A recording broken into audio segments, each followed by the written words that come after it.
আজকে বসে পড়েছি মাছ কাটতে। বাজারে গিয়েছিল, নিয়ে এসছে 3 রকমের মাছ, মৌরলা মাছ, পুঁটি মাছ আর হচ্ছে চিংড়ি মাছ। এবার এই মাছ কাটতে কাটতে যে কখন উঠবো কেটে তার ঠিক নেই।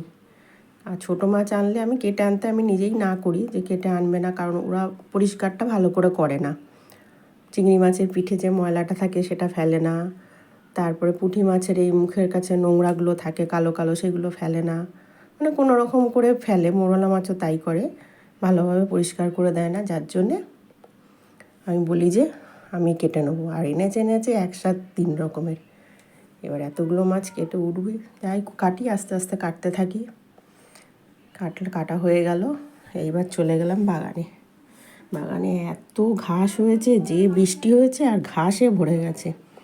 কিছুদিন আগে পরিষ্কার করা হয়েছে, হলে কি হবে, একটু বৃষ্টি পড়লেই ঘাস হয়ে যায়। আর রোজ সকালে যেতে হয় আমাকে, ফুল তুলতে যেই যাই, এবার অসুবিধাও হয় এই ঘাসের মধ্যে। আর ফুল গাছগুলোও সব ঢেকে যাচ্ছে, এত বড় বড় ঘাস হয়ে গেছে। আমি যাই, অন্তত যাতায়াতের রাস্তাটা কিছুটা পরিষ্কার করে দিয়ে আসি, তাহলেও হাঁটাচলা করা যাবে।